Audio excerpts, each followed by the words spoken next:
Hello, আসসালামু আলাইকুম। সবাই কেমন আছেন? আশা করি সবাই ভালো আছেন। আপনাদের দোয়া এবং ভালোবাসা আমরাও ভালো আছি, সুস্থ আছি। আজ একটা কথা না বললেই না। জীবনে কখনো কারোর জন্য নিজের জীবনটা শেষ করবেন না। ভুল সিদ্ধান্ত নিবেন না।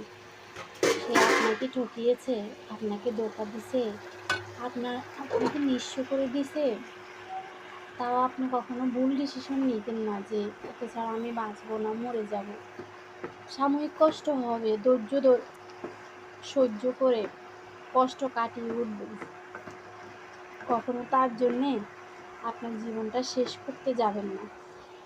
এই ভুল ডিসিশন আপনার অনেক ক্ষতি করবে। আপনি যদি মরেই যান, তাহলে যে আপনাকে ঠকিয়েছে তার পতনটা আপনি কি করে দেখবেন?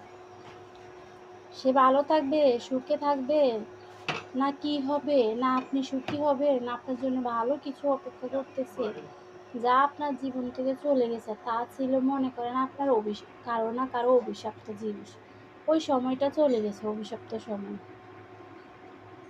যা আপনার জন্য অপেক্ষা করতেছে ওইটাই তো সবচাইতে মূল্যবান। হয়তোবা আপনি অনেক সুখী হবেন।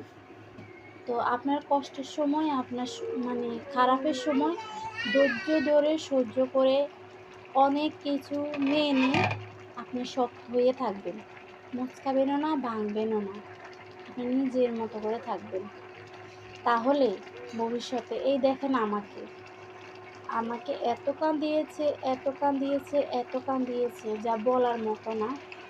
আমি বলেও কখনো বুঝাইতে পারবো না যে আমি কতটা কষ্ট পাইছি, কতটা যন্ত্রণা পাইছি। এই আমি এখন তাকে তো কখনো দেখিনি। এই তাকে দেখার জন্যে আমার মনটা খুব চটপট করতেছে। আগে মনে হতো যে আমার বিয়ের আগে মনে হতো তাকে পেলে হয়তো আমি খুন করে ফেলবো।